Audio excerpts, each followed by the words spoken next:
La prise de position de Gabriel Attal en direct, quel front face au Rassemblement national? Est-ce que c'est plus clair ou pas vraiment? Si, c'est plus clair.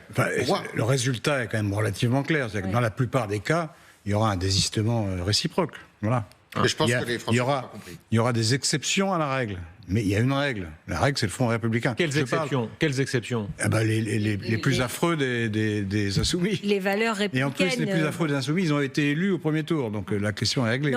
Pourquoi reste-t-il à une formule ambiguë plutôt que de dire, quand il dit les candidats défendant des valeurs républicaines? Parce que c'est ça, parce que c'est vrai. Parce que c'est. Est-ce que vous brutalisez la vie politique? Est-ce que vous êtes antisémite ou raciste? Est-ce que. etc. Donc là, les valeurs républicaines, elles sont là. Et donc chacun se reconnaîtra dans ces catégories-là.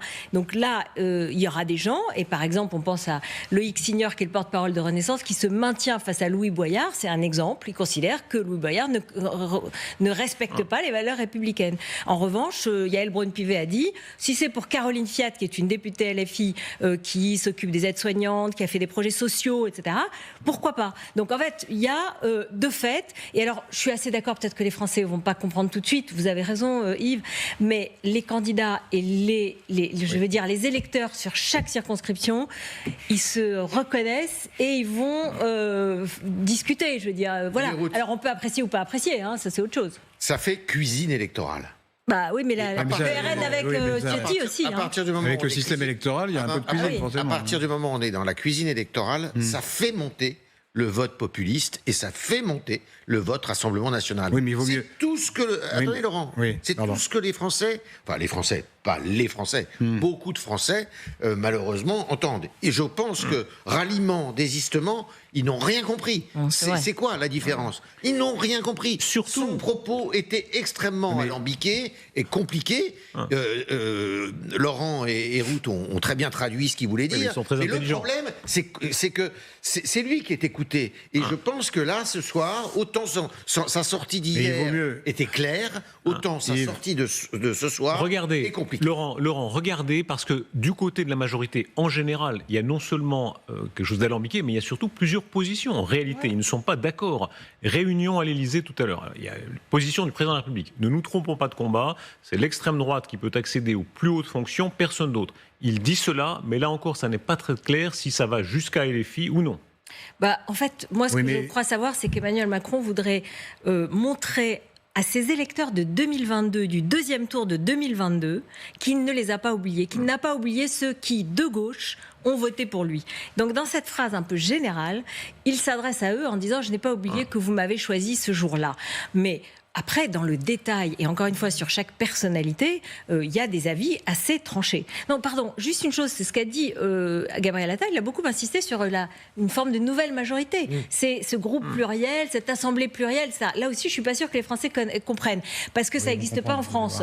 Mais il fait miroiter une forme de nouvelle majorité et une nouvelle forme de coalition ou d'autres choses. Alors, on évoque la gauche plurielle.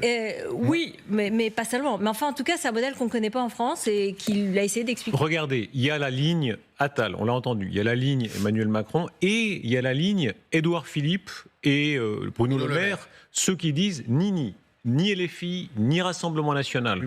C'est ce que disait Édouard Philippe. Aucune voix ne doit se porter sur les candidats RN, ni sur ceux de LFI. Écoutez la réaction que ça suscite sur Marine Tondelier, personnalité de la gauche marquante aujourd'hui, qui a été extrêmement touchée, qui réagit de manière extrêmement forte à cette position. Je suis, atterrée, et 2, extrêmement en colère. On vous sent très ému? Très ému, parce que ça fait 10 ans que je vis dans une ville tenue par le Rassemblement National. Et ce que vient de faire Bruno Le Maire, c'est un comportement de lâche et de privilégié.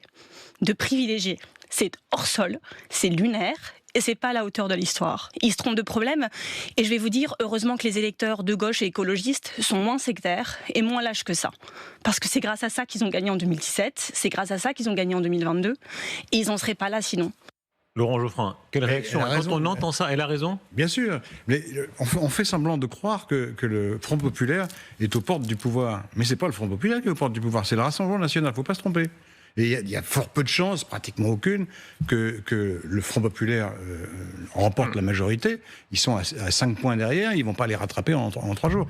Et deuxièmement, à l'intérieur du Front populaire, il y a encore moins de chances, et même il n'y a aucune chance pour que LFI dirige. Ça, c'est un mensonge. C'est un mensonge qui est partagé. L'impression qui se dégage de tout ça, quand même, c'est que le fameux front républicain que tant de personnalités ont appelé de leur vœu, on en est très loin.